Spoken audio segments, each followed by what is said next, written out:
Hello, Prasad, and good evening to you, good morning to me.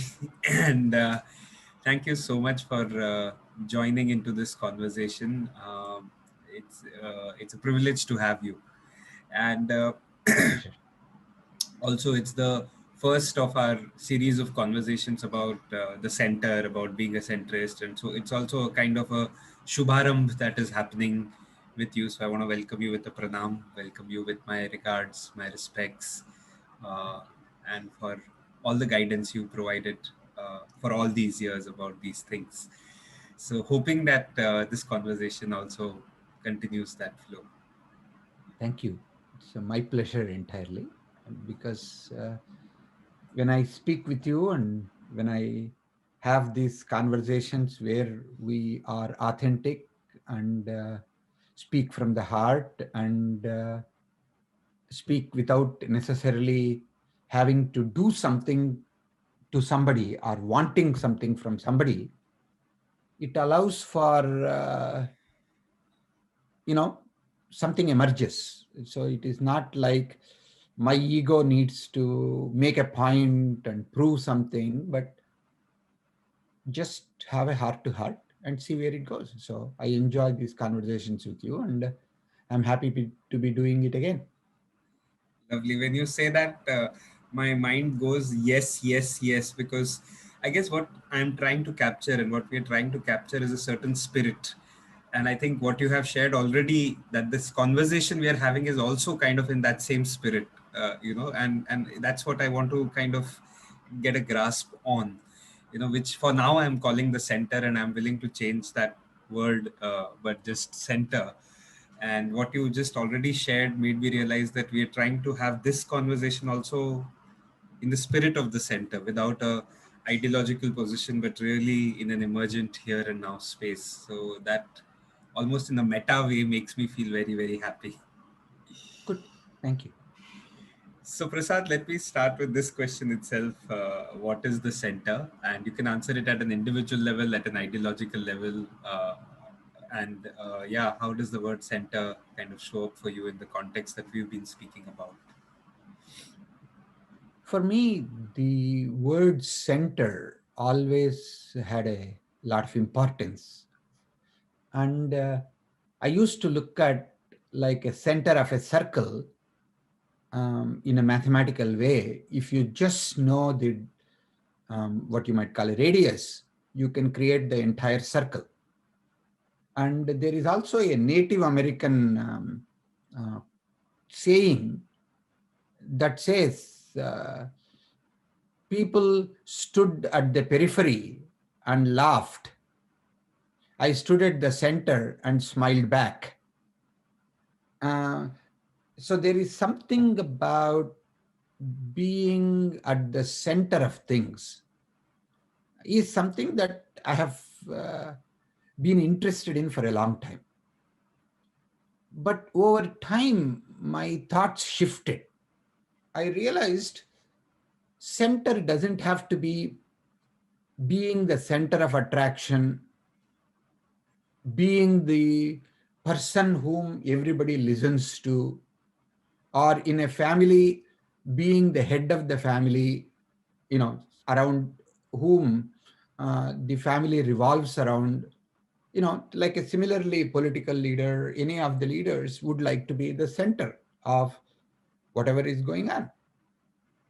So that created a certain sense whether the center really means a place of uniqueness, a place of higher reverence or respect. So for some time, I had suspicion about the place of center as a place which may have a lot of shadow for some time.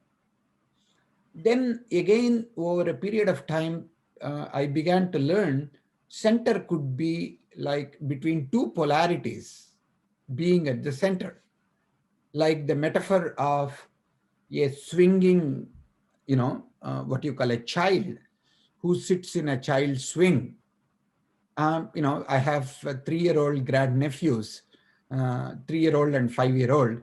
and we meet them in parks sometimes. So my nephew lives not too far from my house, so I love to spend some time with these wonderful grandnephews.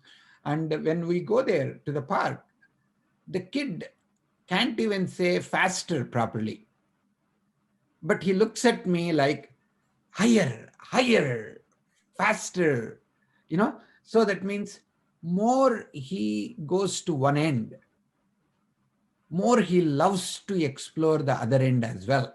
Mm. Somehow that interest of swinging from one polarity to other polarity is very satisfying to that kid. So for them, the center is the place of stability, center is the place where actually they are safest and closest to the ground. And when they go to the extreme polarities, they are at kind of a dangerous situation, if you want to call. If they're not careful, or if something happens, they can fall, and then the injury can be, maximum at that point. But when they choose to, that moving to the extremes, moving through the extremes, is something that is very exciting, very rewarding, and energizing for them. And then they move through the center, like that is a place that changes the direction for them. From one end, as they are coming down, it slows down.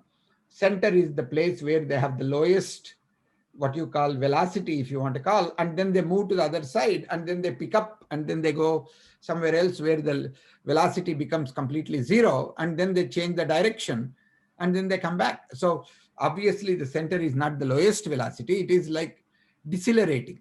I have forgotten my physics, but the key part is center is a place where it changes directions. It allows us to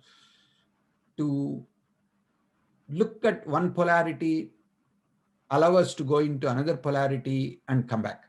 So finally, where I am is to connect it back to what Bhagavad Gita says, samabuddhi. So the yogastha kuru karmani, after that is said, do actions in your yoga. And then the question of what is yoga is answered by samatvam yoga uchyate.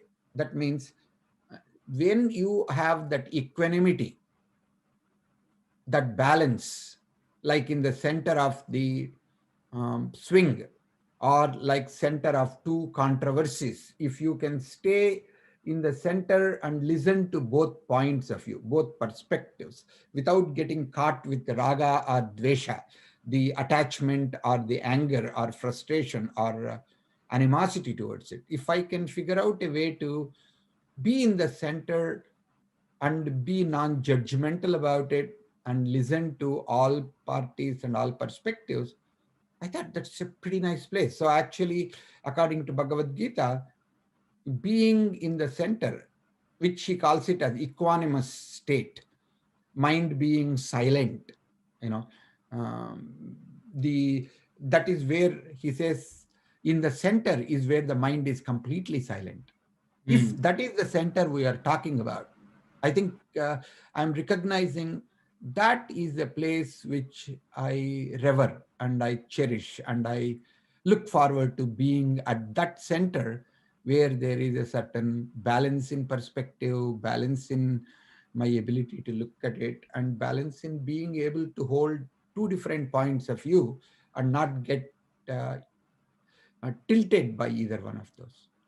So, so as you can see, there are layers of understanding which Absolutely. developed over a period of time for me. So I could not answer to you in a straightforward definition of a center, but I had to give you some Yes. experience and some examples to clarify where my mind has evolved, or where I have got some clarity about it at this moment. Yeah, Prasad. Let me also share.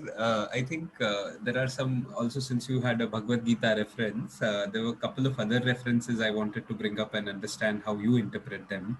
One was Okay. obviously the middle path and Buddha's middle path, and Yes. one of the first things that it evokes in people when we say center is middle path. When I was younger, and my dad would use middle path as a way of saying average, balance. Yeah. And But as I've grown, I realized that middle path need not be average. It may be being fully present to what is, rather Yeah. than to keep dragging it. Because even if you drag something to the middle, that's a form of violence. You're trying to not be with what is. And so for me, a little bit of Vipassana, a little bit of Alan Watts kind of philosophers, Krishnamurti, Bruce Lee, some of those kind of help me understand that it is the path of being where aliveness in that moment is.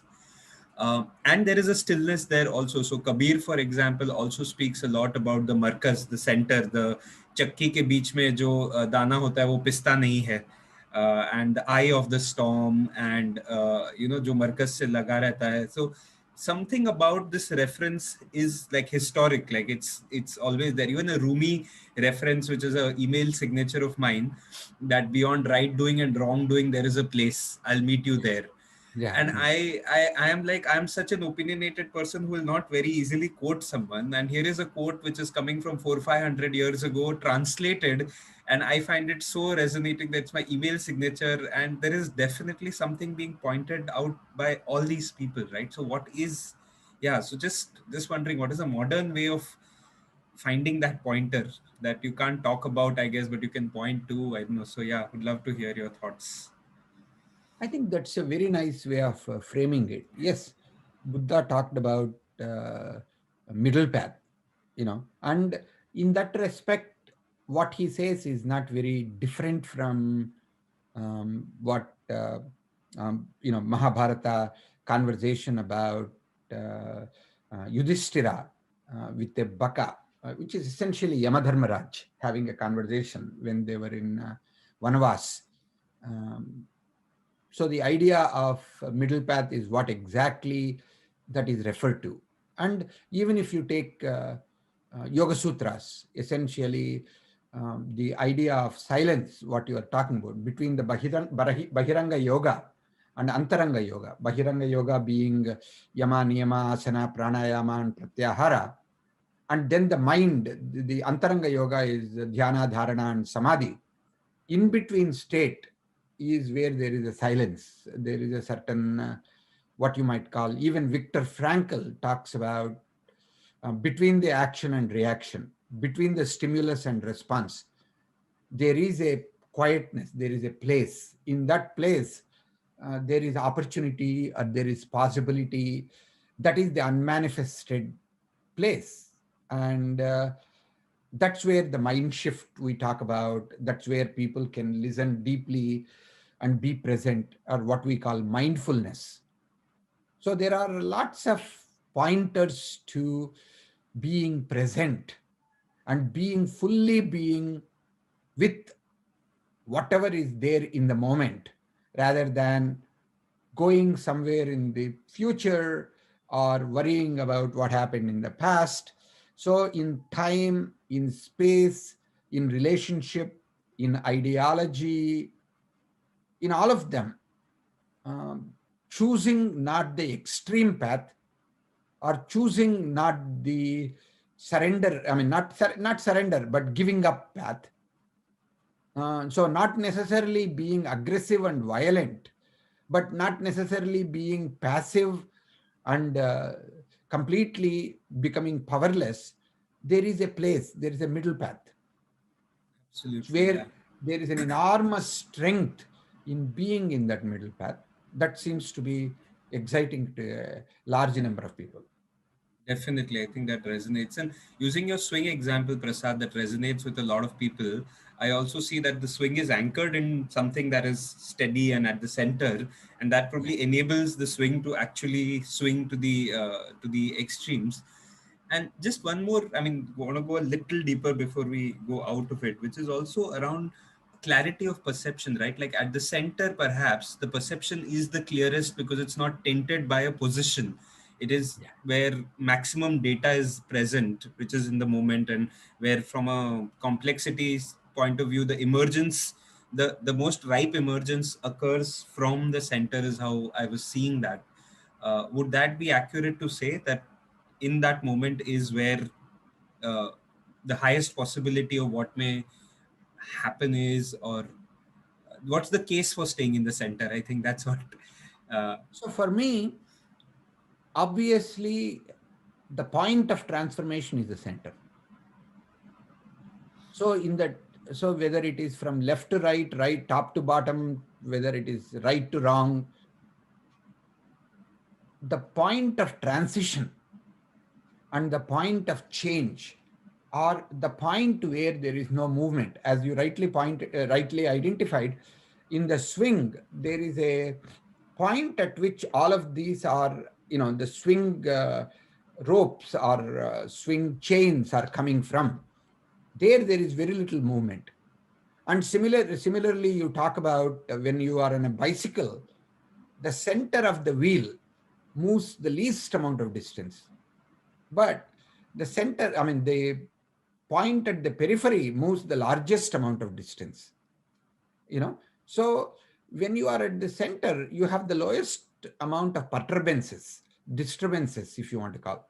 So just like you said, the center of a storm, I have seen some of the storms here, like in especially in the Midwest of the United States. There are lots of wind storms, and there are lots of issues that come about, and sandstorms in Dubai or any of them. And so they talk about, if there is any kind of a warning for any such big storm coming up, people go into the basements and stay, because at that time the storm can pick up, and very quickly even the houses and the cars and the trees, everything can be uprooted and can be thrown apart and all of it. But if you look at the center of the storm, is supposedly very quiet.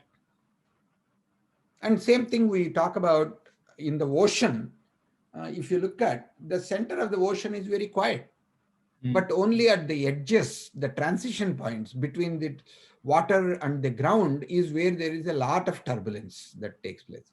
Right. So from all references, definitely center seems to be a quiet place, a reflective place, a Definitely. place where there is a balance, a place where there is a presence, where that is the point of, many times it's like an origin that has the maximum potential possibility for both creation and destruction. Hmm. Hmm. Hmm. So that's why I keep thinking of it as a point of transformation. So till we reach that center, uh, till we operate from that center, we always have a bias. We always have a certain point of view which we are trying to project. The Yeah. ego operates very effectively when we are away from the center. True, true, Prasad. So this is great. I think we are narrowing down onto something. And what I'm gathering, so one idea that came to me is maybe we should celebrate the equinox days as the center days, because equinox is when the earth is the tilt of the earth is straight, and we should use that occasion. But just to engage in something like a centrist movement, what I'm gathering is that it's almost like a prerequisite to try and anchor to the center, right? To the Shantam, to the ever present origin, or to what we are pointing out. Like at an individual level, what would you say are practices or ways that bring an individual to their center, without which then doing anything outside is quite pointless, right? You just recreate the patterns. Very interesting. Obviously, the center can be reached in two ways. So one way, when you reach the center, which is the static center, which is actually a dull place, which is a dead place. It is a tamasic center, if you want to call, Mm. where we are running away from action. We are trying to be lazy, and we are trying to be in a state of non-action, not inaction, but non-action. Whereas there is another kind of a center, which is a dynamic place, where you are centered, but you are open to whatever happens. So that there is a certain vibrancy, there is a certain aliveness, there is a certain, what you might call, awareness of both extremes. So there is a choice in the dynamic center, but there is no choice, there is only deadness in the Static static center. center. That's a So, distinction. That's a very important distinction. yeah, because otherwise, you can get to a place of tamasic state and say, oh, I am a centrist, I don't do any this one, I don't believe in extremes. That is not necessarily the dynamic center we are talking about. That means the center which is dynamic and which is present and which is alive and which has infinite possibilities is a center where you understand implications of both. You have a certain deep resonance and a deep empathy, and you can see the right in both sides. You can Yes. actually take any position and justify Yes. Yes. completely to the other side. So it is like you can play for or against in a debate, and you can be equally passionate and you can be equally excited, and you can go for success in both, because there is an awareness and there is a certain amount of embracing both points of view, embracing the polarities. From that embracing the polarities, the center that comes is a very dynamic center.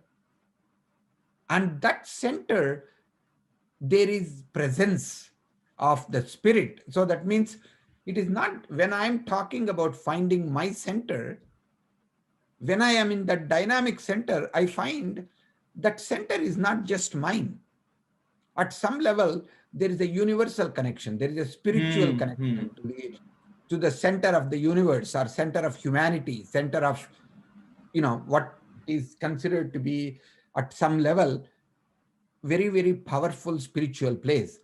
So where I can listen fully without having to wait to talk. I can empathize completely without necessarily what you call agreeing with them.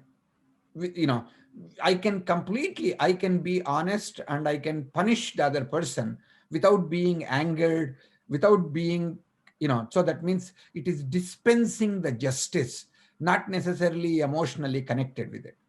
So Hmm. there is a certain non-attachment, uncertain willingness to surrender to the moment, willingness to let go of the position that I can take either one, or Hmm. this is Hmm. better position for me. This will play off better in the long run. No, I am actually becoming truly a sakshi, a witness, and I'm witness and an actor at that time. So to a certain extent, I am dynamically present, but I'm also able to look at what's happening outside of my ego, and I can watch myself in a curious way, not Hmm. Hmm. necessarily I will die, or I better do this, or they will think I'm stupid. Right. So um, this kind of a dynamic presence where there is an acceptance of both points of view, both polarities, and with full awareness, when I'm in that center, there is power in it. It is not force, there is Hmm. power, Hmm. and that power can be unleashed. But when you are in that centrist position where you are given that role, it is really a significant, it's a privilege to be in that center, because there's a lot that is dependent on you to be without bias, without judgment, without an opinion, where you're truly in your center, which is at some level the center of humanity or Hmm. center of Hmm. divinity, Hmm. you might call it. Beautiful. So what I'm hearing, Prasad, is deep listening, deep empathy seem to be practices, and maybe then more we dialogue and dialoguing with both the poles to find. I think those seem to be the immediate practices, and there's always a resistance in the mind, right? Like resistance, or I guess I have been amused also in the past. I was working for a client in the cement industry, and I always thought cement is like destroys the planet, but in the cement industry there was a poster in that factory of how cement supports climate change and how it prevents heat from reaching and so on. I was so surprised, and that revealed something to me that I had never ever imagined, that the narrative inside the cement factory is that they are also doing what we are trying to do, which is to reduce climate change. And there is some resistance and discomfort to exploring a counter view, because almost feels like there's a threat. If I even allow space for a counter view, there is something that resists. I don't know what that is. And I know we may be going a little too micro, but in very, yeah, I guess be in practical terms, when I expose, why should people expose when they themselves to a counterpoint, when they feel maybe a sense of threat about it, or cognitive dissonance, right? Because our beliefs are so held and cherished. So how does one build that agility, and how, like, yeah, what is the pathway to actually making it real in a sense?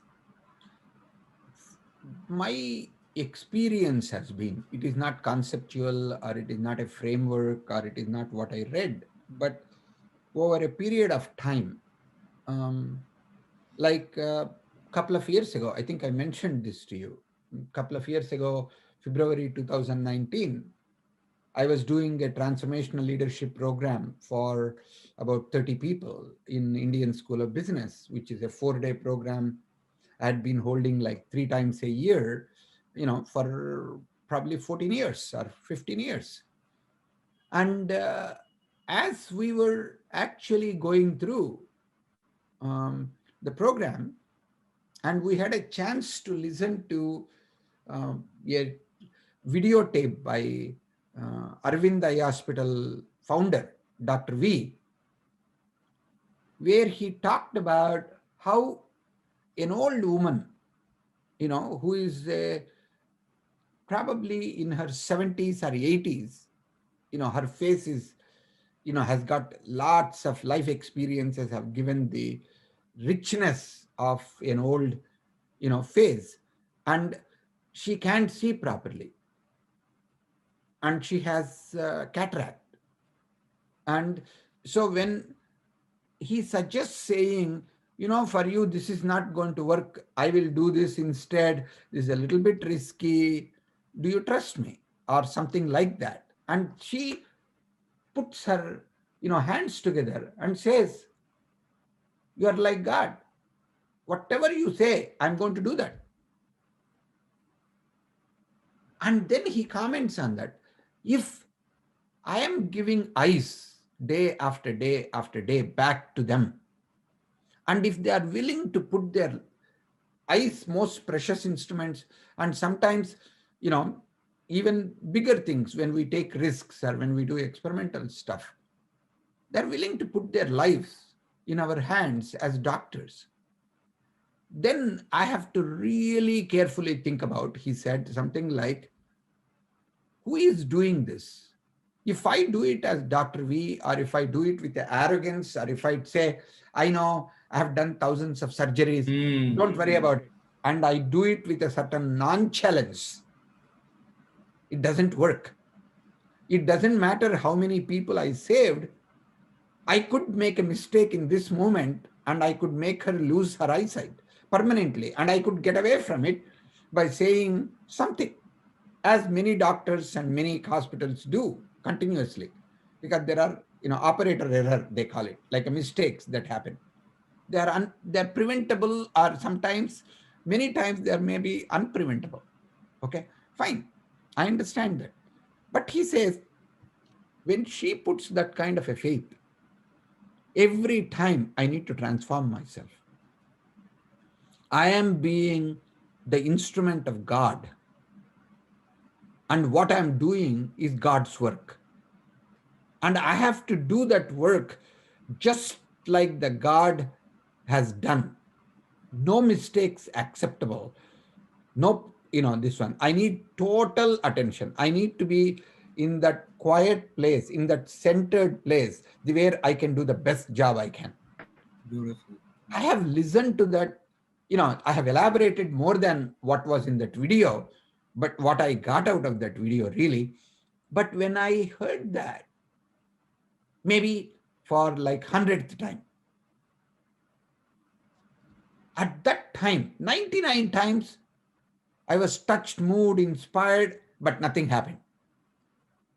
But at that time, it touched me in a way where I realized I'm doing these transformational leadership programs for past 30 plus years,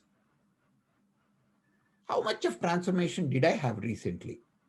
I know I have gone through several transformational experiences, but have I gone through the same level of transformation that I'm trying to instigate, trying to catalyze, trying to provoke in people who have come to the program? How many years since I have actually been that present, like this Dr. V is to this old woman, saying, "You are the only one, and I need to work with you. I need to serve you. And right now, I need to be, you know, guiding the God's hands through me, through my mind, you know, and I need to operate like this is it. This is the only thing that matters. And I need to be fully centered in that space of where I'm a witness and an actor at the same time, and I'm doing God's work." Wow. So when I heard that, it was like, I remember it was like 10:19 in the morning on that particular day, February 19th.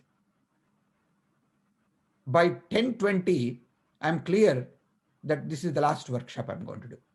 Wow. And by 10:30, I declared it to them before we took a break, saying, "Guys, I'm trying to do this transformational leadership program for you. I just want you to know, you know, I myself recognize that I need to dig deeper into myself and I need to go into reflection period first. See what is next for me. I think somewhere this program has become a rote I have been doing out of concepts and abstractions and processes that I have done. I'm not fully present. I'm not bringing Wow. in what this doctor had brought in. So I need to go back. And there, and then I was afraid that I'll be tempted because they pay me well. What you call, when I do consulting with some other companies, I pay extremely well. When I'm paid that kind of money for what I'm making, the temptations are extremely high. So what Yes. I had to do was at 10:30, I announced between 10:30 to 10:45, there was a break.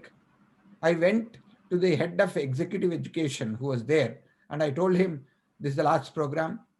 I wanted to say I'm going to take Vanaprastha and reflect, but he was an American, and that doesn't make sense. I said, "I'm retiring. I had enough. I've been coming, 200,000 miles a year, 7, 8, 10 times to India and Europe a year. I think time for me to just take a break." So this is the last program. Wow. And that's it. I haven't done anything after that. I haven't done anything for any of the clients. And then I called another company, Intellect Design, that I was working with as a coach for the senior management team. I told Arun Jain that this is the last program. This is the last one. And so he said, "Okay, March anyway, your contract will end. So you don't want to sign up for another year of contract." I said, "No." So that was February 19th. By March, my contract is over. And since then, I have been reflecting, learning, what have I done? Did I really have enough to bring transformation to other people? If not, what would I do differently? Where am I? And can Lovely. I bring that transformation? So what is happening out of that is that slowly my mind started dropping. What I mean by that is I was a very cognitive guy because I was bringing from brain sciences. I was bringing from Western management models. I was bringing from Indian Upanishads and Vedanta frameworks and concepts and abstractions and models. I'm really good at that. And then I take some of these and then I create a process out of it that people can experience. So there is an experience and concepts, but I try to take people really, really deep as much as I can so that I could create an experience and see where they will end up and create a safe space for them to do to the best of my ability. But now I look at it and say I was full of my shit. If forgive my language, but I was full of it. Wow. And I think somewhere along the path, I think I was on my own trip, if you want to call it. And so now slowly my delusions, my mind, my concepts, my models, my memories, my recall of various frameworks from Peter Senge or Drucker or quotes or from Upanishads, or many of them are just dropping left, right, and center. So I'm coming to a place where my mind is becoming empty. So I'm first, that created a large amount of concern. Oh my God, I'm losing touch. I'm no longer capable of being able to do that workshop 4 days in a row. Three programs, one after another I used to do. Now I can't even teach 1 hour, 1.5 hour without my throat going sore. So that I'm losing my physical and intellectual capabilities. Then suddenly it occurred to me just recently, I started the transformation process 2 years ago. It's still happening. Actually, I don't know where I will end up. I don't know what will happen, but I am right in the middle of it. Wow. Mm. I can be afraid and jump away from this, or I can give up on this, but I don't know what will happen tomorrow, what will happen today. So I just need to operate without the mind. So that means dropping the mind is exactly what I need to do. I don't know what it means to drop the mind. With Krishnamurti looking at and different perspectives, you use the mind to transcend the mind. You know what? I think my mind is actually right now a barrier, it looks like. It is going away. But I don't have the capacity to deal with spiritual or emotional to the same level as my physical or intellectual. But you know what? So be it. I'm in the center of it. I have Mm. no idea where it will go. Wow. And so, why did I give you this? Is because the models of centrism or frameworks, I can give you a large number of things, from, as I said to you, from a management to medical sciences to metaphors and similes to Upanishads, where they talk about, or in psychology, like Viktor Frankl's type of stuff. But I am in that gap. That's the gap they call. Mm. Mm. Mm. That is the space between one extreme and other extreme. I am in that space. I have no clue, but I know very clearly that it is a choiceful place. It is not something that I can drop in autopilot way. This is not like a near death experience I'm being forced into, and then I may come back transformed, but I cannot go into near death experience again and again in induced drug induced kind of stuff. That's not what I'm talking about. Consciously, awakenedly being into this place and fully knowing. It took me 2 years and I didn't even know what is happening. I thought I completed the process and I'm happy, but in between, my reflection is still going on. I'm still going deeper and deeper and deeper into it. I don't know whether I have come to the end. So that is what I'm looking at as a dynamic center.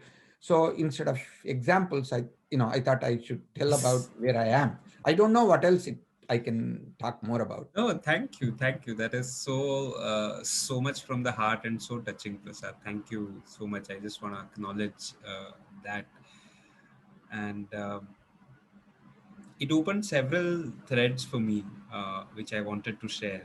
Uh, One was just it made me reflect on my own experience with what I had called rediscovery of India, and it was a search for a center, and I started 2017, and I started with that intent to say that there's something calling me very strongly, and I need to act on it. And it started fine, and slowly it started getting speeded up, and opened myself to what seemed like a field of energy. And with my bipolar diagnosis, and I would say my ego, because there's like I am doing this kind of thing, I slipped into one extreme, which was like a manic phase, followed by long depression, and then a restoration back, and then a restart. And then 2019, the same cycle repeated again. And 2 cycles later now, when I'm looking back, this time, one is I didn't act immediately. I gave myself some time to just recalibrate. And I realized I was so conceptual and abstract when I started out, because it's like PPTs and models and the classic MBA in me, who's dreaming of so many things and like building castles of air on PowerPoint without really touching anybody, like just it's my trip, like you said, and so much of that creating my own excitement and I-ness, like you said, the I, like it's my trip. So this time I think what has hopefully been at least a little different is stripping away all concepts. And even with the fellowship, I strip down to just two questions: are you committed for life to inner outer transformation, and are you willing to walk together?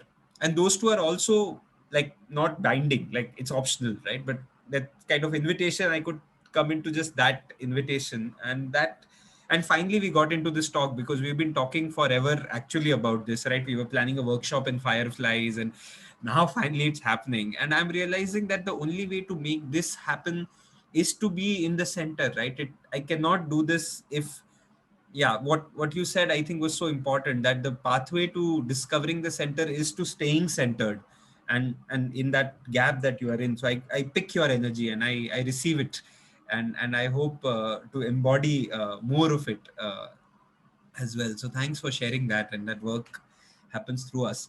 The other thing, Prasad, that came to me was that your decision at ISB was not impulse, right? So for me, it didn't land as an impulsive decision, but really a decision from the moment. And I just thought that distinction is important, also because you went through 30 years of this, you went through 14 years of that program, you were so full of knowledge, and that is also you were so erudite.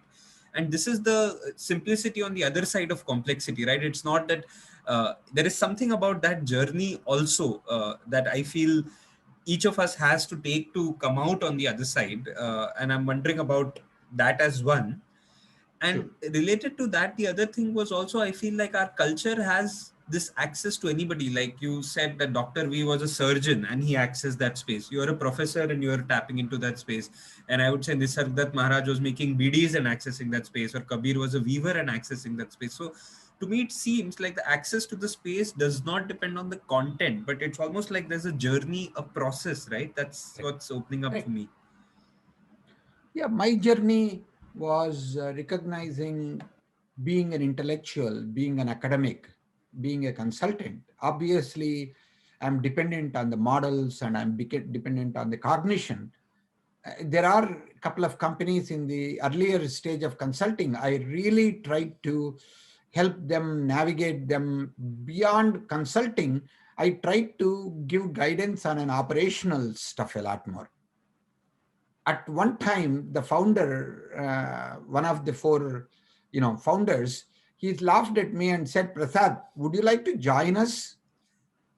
Because you are more passionate about what we should be doing at some level, and you are really more committed to this at some level."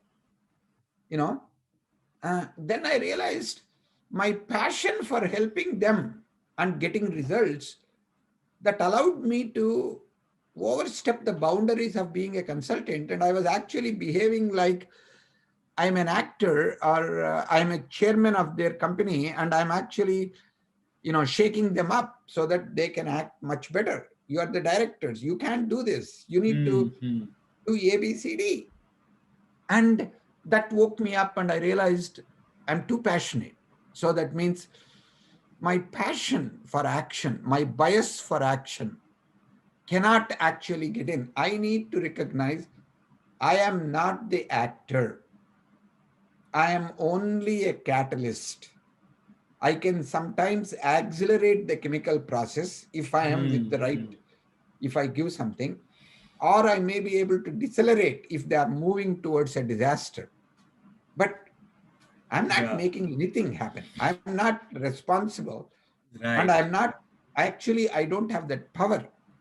But still, the imposter syndrome will always be there, especially when you are working with $1 billion and a multi-billion dollar CEOs or $1 billion company decisions. And if I have to help them with a strategy, or if I have to help them to hire or fire people whose livelihood, you're talking about people in very, very high levels and who have responsibilities at a very high level, I realize the delusion that I'm important, I'm playing an important role, and also certain um, fear that if I make mistake, this could be a significant stuff. So I had to really look at it, all the time between the ups and downs of what I needed to do. And also the question is, they spend a significant amount of time trying to deal with whether they are buying a company, whether they are, changing the business model of the company or whatever they are doing. And if they want to sell a company, their services division completely, you're talking about a 400, $500 million, sales opportunity for them. And if they believe so much in a software product rather than the software services, they're selling what they have built for 25 years and they're going to depend on something else. And if this is what the CEO wants, and if he looks up to me to give him guidance and give him models of entrepreneurial stuff and give him confidence and courage, what right, what knowledge, what experience do I have to be able to say that? Fully knowing, obviously, I am a coach. He trusts me, but he's not going to make a decision just based on what I'm saying. I need to tell what I know by being in Silicon Valley for 30 years or 40, 35 years and working with a large number of entrepreneurs. I could do that, but still the fear of what if I'm wrong? What if I'm making it all up? And they know so much about where they are, but I know very little because it's only based on what they told me, or when I get a 360-degree feedback, or if I have been working with that company for a long time and I have talked to their customers, they have talked to their multiple levels of people, I have a picture of what they are and where they are. And sometimes I'm even a stockholder, so I have a sense of what's going on. But how much should I tell? Wait, if I can tell something with such a little information, there is, and if I'm right, there is an arrogance that comes. Oh, see, look, I could just tell this and this is what is happening. There is an Definitely. ego. On the Yes, other yes. hand, there is also a fear. They're paying me, $10,000 or $20,000 for my visit. Now, I am saying something that will cost millions of dollars for them, 10 times, 100 times the value that they are going to expect from me. If I make small mistake, that could rebound as a big loss for them. So I always was scared and at the same time curious, and I had to really get to a centered place. I cannot say it from my perspective because if I am afraid of being wrong, or if I am actually trying to say something that will save my neck, that doesn't work. So I cannot keep Right. focus on my consulting job, and I True. cannot focus on this because I found many times I'm the only one who needs to tell the truth. I need to tell emperor has no clothes for this Yes, yes, lady or this guy, this yes, senior vice yes. president, that CEO, this founder.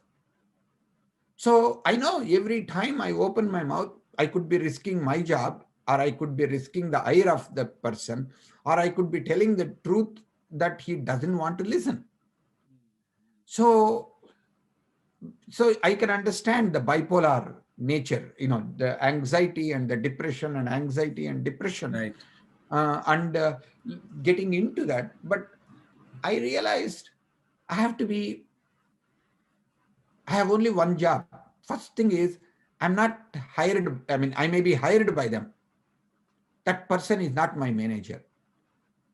I need to recognize I'm reporting to the board at some level.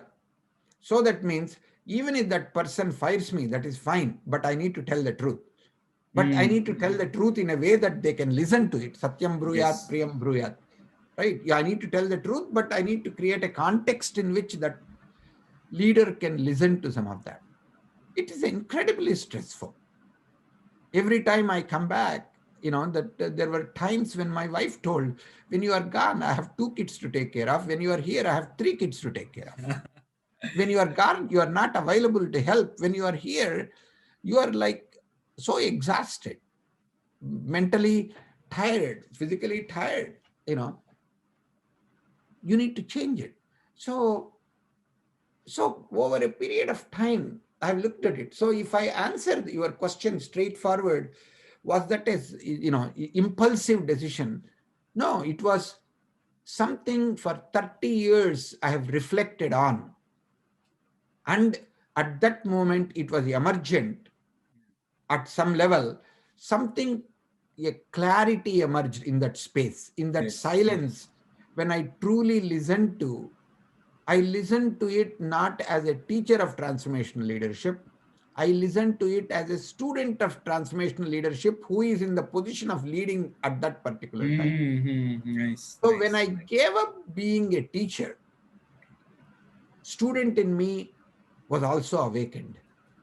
So what it means is, if I am not being equal amount student, my teacher is not as effective at all.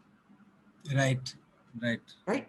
So that means again you are coming to the Again, we are centrist back to a position. polarity, and Back yeah, to teacher, polarity. student, and yeah, Right? Am I a lovely. teacher or am I a learner? And yeah, I am we're actually swing. have to take both. Yes, I yes, need to beautiful, listen to the beautiful. context.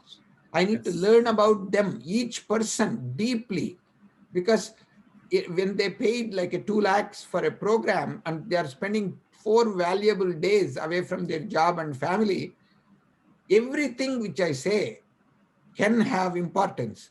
So I need to be extremely careful in dealing with each person, because I can impact them very yeah, powerfully. yeah, yeah. So I need to be present to that centrist position.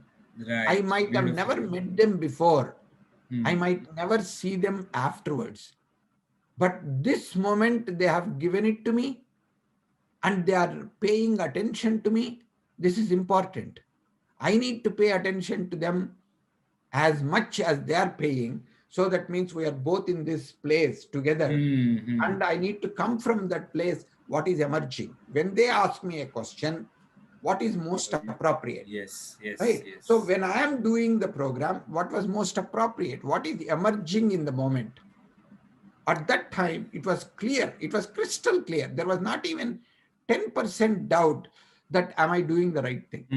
I think I have overstayed my, what you might call a stay, overstayed my welcome as a teacher. Now I need to go become a student again. Nice. So that's what, so it was not an impetuous decision, Yes, it but wasn't. it was a very powerful decision, especially because I'm not regretting and I have not gone back and I Hmm. have not worried about it. That means I really paid attention to that intuition and I'm Right, glad I did. right. And that intuition is available in the center, not in the Yes, edge. yes, yes. That intuition as a way of knowing is available in the center. Inner Beautiful. And knowing. loving how we're also seeing it's almost like a fractal. I'm seeing this pattern of polarities and swinging to the poles and center suddenly emerged even in the teacher student dynamic. And it's interesting. It's almost like there's a pattern which you can see in so many contexts and so many places. And I think we're trying to name that pattern. So I'm going to shift context, Prasad, into where India is right now and maybe where the world is, which is a very polarized place. And Yeah. the intent of this conversation is also what would it look like to birth a collective that is ideologically center of center, not, and by center again, I didn't mean average, but I meant very contextual, very choosing what to do without getting married to markets forever or government forever, conservative forever or liberal forever, but really what is the context. Yeah. So just holding this question of what would a centrist movement ideologically then, should it even articulate something, because center is a process almost, not like a permanent fixed position. And when there is an ideology, people align on it, and I'm like, what do we do now? Like, how do we build a movement that is centrist? So one is of course individuals who are constantly practicing trying to get to the center and so on, but when it comes to a collective level, how do we do this? What is a pathway to articulating the center to building alignment around the center, how would what's a good way to go about that? See, look at Peter Block's some of Right. his work. He Yeah. talks Yeah. about invitation. Invitations. Yeah. You have to invite people, and you begin to see who are awakened and caught by that invitation, who want to play with you. So you Hmm. have to build a community of people who are transforming themselves while they are transforming the nation or the community or Hmm. anything Hmm. else. Hmm. Because Hmm. I do not believe this is like I of course, as you know, I have been an idealistic person, and when I quit Apple at one time, I was looking at transforming the world, discovering how to disrupt, how to discover a new language in which we can connect. All that I looked at. I actually worked. I always had goals. Like when at one time in 1990s, Dinesh Chandra and Anil Sachidev and myself, we looked at it and said we need to transform at least 300 leaders in the business world who can transform India.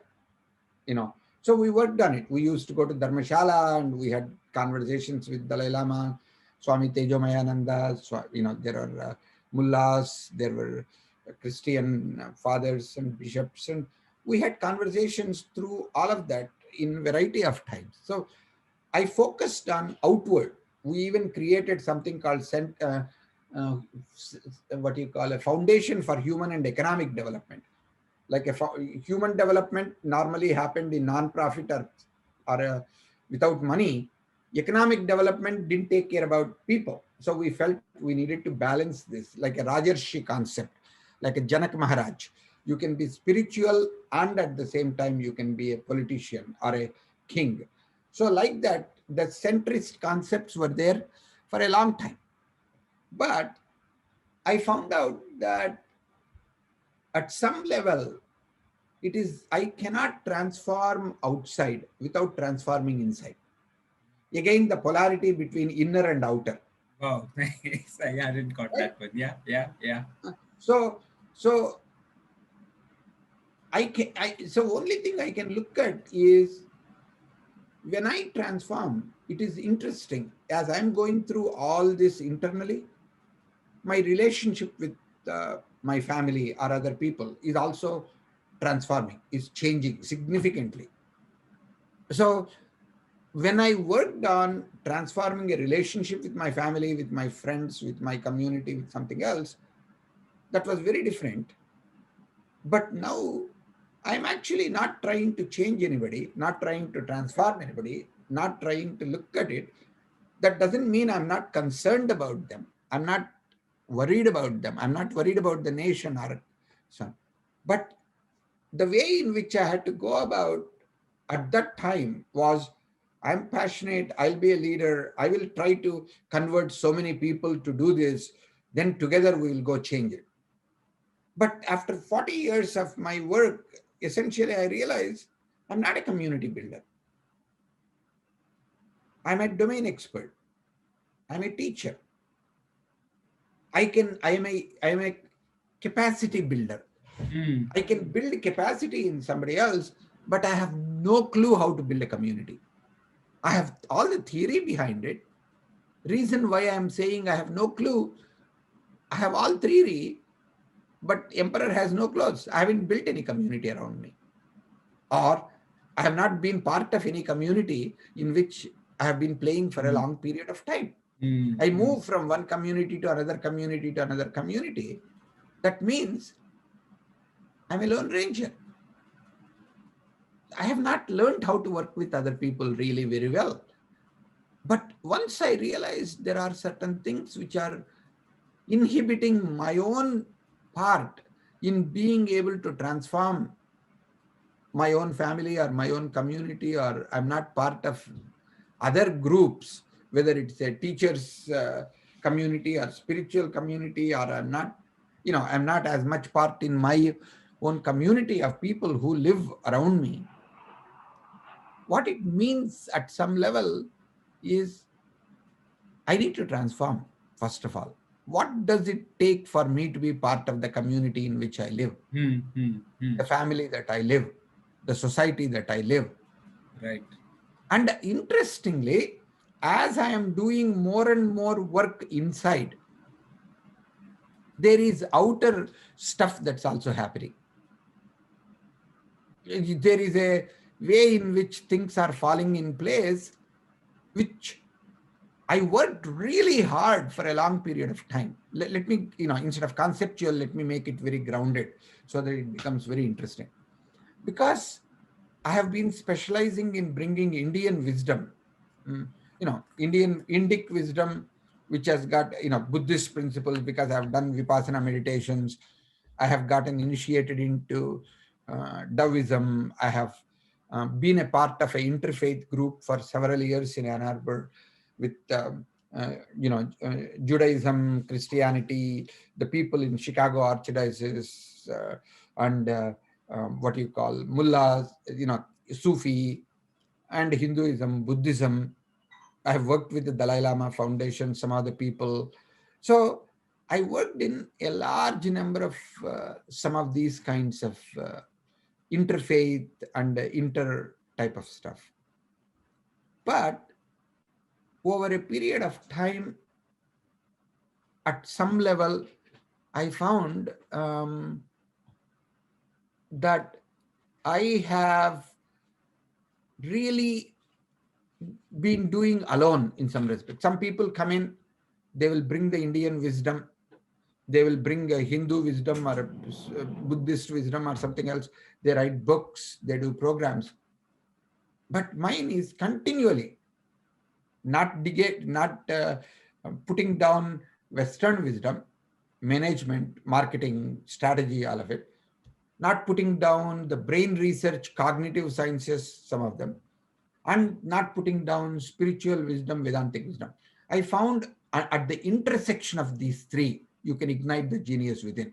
Hmm. Hmm. And so I tried to bring, even till, when I was in ISB as a professor or running a center, I tried to bring professors, all kinds of people into gatherings. Like I had 2005 in Fetzer Institute, I had a gathering on wisdom.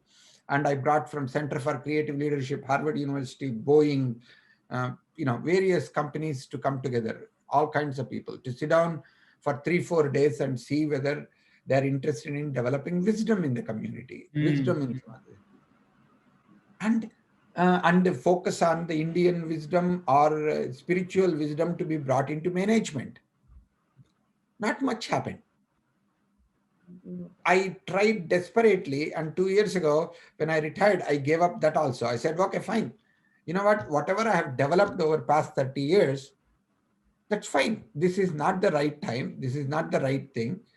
If it has a, if it has to come up, it will come up again. It doesn't matter. I can't just say all what I learned about Indian wisdom application in the world can be put into, or it cannot be documented. Fine, let it go. Interestingly, after I retired, there was another gentleman who showed up and he said, Prasad, we need to develop a, based on what you are doing, at least a year or 18-month program on inner transformation. And because, the Indian wisdom, Buddhism, Buddhism, Jainism, Sikhism, of course, Hinduism has got so many frameworks and processes and Yoga Sutras and Vedanta that can help bring inner transformation, which is what we have studied for several thousand years, and you have been using it all around the world. I want you to develop an executive coaching program on that. And I said, nope, I'm fine. Right now, I'm no longer doing any of this. I said, fine, I'll get you some people who can work with you and they will have their own wisdom. Together, you can build it. I said, when it happens, I'll see. He said, no, can you become the chairman or can you join the executive committee of this, whatever? Nope, not interested. I'm not interested in taking positions. I'm not interested in taking roles. I'm trying to see whether there is a way in which I can actually do inner transformation. I'm not interested in having different roles. And but interestingly, that's how Raghu Anantanarayan came together. He is now the president of that Center for Inner Transformation. And Sai Sampath and Manikandan, some of these people are working together. And so it looks like they are putting together a program for a 1 year program on whatever they call a fourth level transformation, inner transformation. First, we thought we'll put together a program which people can get accredited or get certificate. So we decided, actually, the founder said, I'm not interested in any of this. Actually, what you are doing is not about a course or a certification. This is not for people who will do your course and go get a job.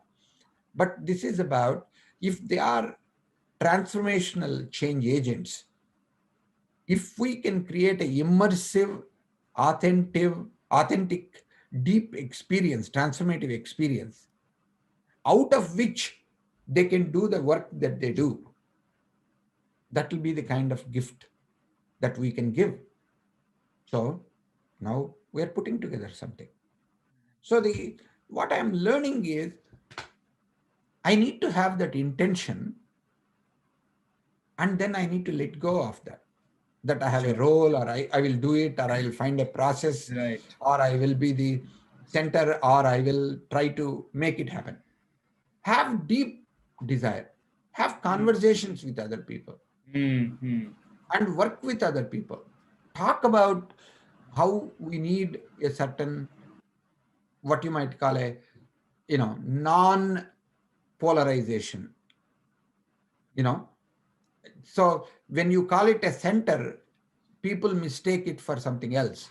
If you were to call, we want to look at a non-aligned with any position. That's why the non-aligned word was very Movement. Yeah, useful for a yeah. lot of Non-aligned. people. Yeah, yeah, That's yeah. why in Vedanta, that Nice. non-duality, it is not called Non-dual. monism. It is not Yeah. called oneness. So Right. It's even though called some of the people non-duality. created oneness university, oneness stuff, Yeah, it is yeah. not consolidating itself into one, but it is not two. There is a lot of power to not two, but not one. Right, So right, similarly, it right, is not two poles, but it is not one center. right. And if you can keep talking about it and create communities, work with people, whomever who are interested, ask them to see what they are willing to do. Dialogue.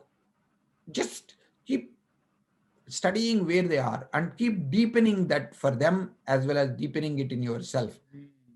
What does it being in the center really mean? Because as we talked about, there are so many layers, Yes, and keep yes. digging into Keep digging. Yeah, yeah. lower levels, and whatever needs to happen will continue to happen.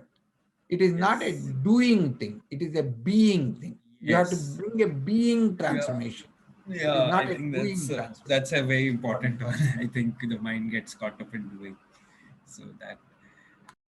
So thanks, Prasad. I think this is a very important one, the being and doing distinction, and that being is the anchor. I think that's a very important pointer for me also, and a lot is opening up even as you're sharing this. So I'll not ask. Some of my questions were perhaps now I realize fairly in abstract and fairly like I can always come to you and ask them when they actually arise. A lot of them were questions about, how do I decorate that room in my airy castle? But like it was a airy castle, so I think I'm getting in touch with how so many of my questions are probably hypothetical, abstract, and not necessarily what is emerging right now. And I think for now, there is so much that you have shared to sit on and to chew on. I think just one thing that stood salient for me, Prasad, is how you went into your own experiences. And I think what stood out for me is my own tendency to abstract things because of a greed for speed, that when things get abstracted you can speed up. But I think when you were sharing your experiences, it was slower, and yet it was so real and granular, and I think one thing I'm taking away from there is the value of staying close to experience rather than fancy concepts, because the mind No, loves closer to that. the center. Closer to the center, then the center is where the experience has real, where it's happening, and then you abstract. So thank you for that. So just a last couple of things. One is And I'll combine these questions so that it can also include your final remarks as well. India as a Jagat Guru, and as somebody who holds wisdom for the world, and where we are right now seems to be far from that in terms of being the Jagat Guru. Is there a pathway you see to that? And uh, so that something around what do we at a national level, what do you see is needed or is possible? And any closing remarks that you may have about our conversation, both I think would be great to hear. I see the question in a slightly different way. I think time for India is now. There is no question. There is already prominence, and India has become a significant player on the global stage. Whether you take economic, whether you take technological, whether you take medical, variety of things. India is no longer a developing nation, but it is at the center. Some recognitions will come sooner, some recognitions will come later. But with power comes responsibility. So we need to be able to come from a place of creation and come from a place of honor and what you might call becoming comfortable with our place. Because especially in the past 100 years, we have been, like a Britishers going away. At some level, we were at war. We were subjugated for so long from the English and the Mughals and, Portuguese and everything else, that we actually, at some level, we were not in the center with respect to who we were. So there were two things. There was a ego of our past and the shame of our present. The combination of these two was coloring our future. So we may have to go back to, again, the center, the several thousand years of center may not be to even past few years or few hundred years. We may have to go back and gain that self-confidence and, like right now, we are doing all the right things, but we don't need to go to extremes in anything. We need to stay in the center. We need to stay where it's like the hub of a bicycle, hub of any wheel for that matter. It moves the limited. It doesn't look like it has impact, but it anchors the entire wheel. Nice, nice. That's Right? nice. Yeah, yeah, yeah. So if you have two polarities, what it means is they are like two hubs being connected, around which the two wheels are turning. Two wheels of progress is happening. Only thing we need to do is we need to balance that, you know, in between place so that the both wheels go in sync. So what are those two wheels? One is the self-confidence, Atma Gauravam. Second is regaining at some level our source of wisdom. Because whether you take technology, we are at the center. You take the marketplace, we are at the center. Because after China has been exploited, the India is the biggest market that many of the people from all around the world would like to dip into. So economic, market, technological, medical, educational, spiritual, and wisdom wise, there are lots of things India can offer. But we need to take the role, just like Biden came in United States and went off from adolescent kid syndrome that the previous president had shown.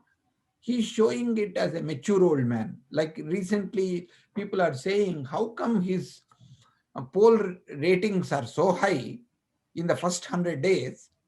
Like even President Trump was commenting that he has become a Saint Biden. Right. Because he's like a Teflon. He is not anything which we throw at him. he's getting more positive reviews rather than negative reviews. Right. Right. So where does this come? Because he's coming from the center. Hmm. He's Right. not coming from the progressives completely. He is not coming from the conservatives completely. He is saying, I want to unify, but at the same time, he is saying, I'm not coming from a place of unification as a weakness. Hmm. The Hmm. speed is important. If things are not going to happen, then I'm going to leave you behind and go. So some people are looking at it and saying, oh, you said unification, you are actually dividing the country a lot more than uniting. But you know what? It depends on both polarities to do some work. Hmm. It cannot Hmm. be one. Yes, these people are in power. Other people have to give a hand to them, and then they can work together, and then they can make it happen. So, same way in India, how do we do that? I think if we can get more people to look at between the economic and the spiritual, between the um, governing party and the opposition, and between the um, greatness of our country and also the weakness of our country, can we look at both of them? Can we Hmm. only, Hmm. if we only say our richness and our greatness you need to recognize, you are only talking about all the negative stuff, it doesn't work, because you are generating a hatred for journalists Hmm. or Hmm. hatred Hmm. for the western way of doing things. We Right. need Right. to, like what you call, like a Ken Wilber calls, include and transcend. Right. Right. So the role of a centrist or a person who is a non-polarized, in a polarized perspective, if you want to get, you need to include the opposition and Hmm. transcend the opposition. Nice. Nice. Yeah. Right? Yeah. So that include and transcend. So that means we need to figure out a way how we can create a third way, the middle path, which is higher than the both of those, Hmm. Hmm. Hmm. the left and the right. Lovely. So So that means integration, it integration includes and leads transcends to the two. Beautiful. ascending. Sure. If Sure. if that integration is only leading to same level, it is not going to be useful. It's not going to be useful. We need to Absolutely. find a way both have to win. So it has to be a Yes. Yes. win-win-win Absolutely. position. Win, win, and win. Like all three. Yes. Beautiful. That So if captures we some of can my think intent about as that, well. I Yeah. believe the centrists will find more things. There is a significant role for being in the center, for being non aligned, being non polarized, but being wise about both polarities, being able to see the shadow of both of them and the strength of so of them, so that they can connect with their strength and neutralize their shadow. That is a tricky way for a centrist to do. Centrists cannot just say, oh, why can't you guys get along? That doesn't work Hmm. that way. Hmm. Hmm. Why can't we take a middle path? It doesn't get that way. You need to take this fellow by the neck and show him how much he's missing out by not connecting with this fellow. Hmm. Hmm. And you Hmm. need to convince this fellow that there is a lot of value in the other fellow. When we can do that and create a path that will get not at a nation level, at a global level, we can. So these two polarities may be opposition in the national level, but together they can go to the higher level in a global situation. Nice. If Nice. we can convince them, if we can do that, I think the centrist position that you are talking about will become very relevant and meaningful. But if it is the lowest common denominator, that Then is it'll, centrism, then it then will not it'll work. not. Lovely. Lovely. Great, Prasad. Thank you so much. And with that intent, I'm closing this one. Thank you so much for your time, Prasad. And I'll keep coming back to you on so many of these Oh, my conversations. pleasure. I enjoy talking with you. Namaste for now, and have a wonderful day. Thank you.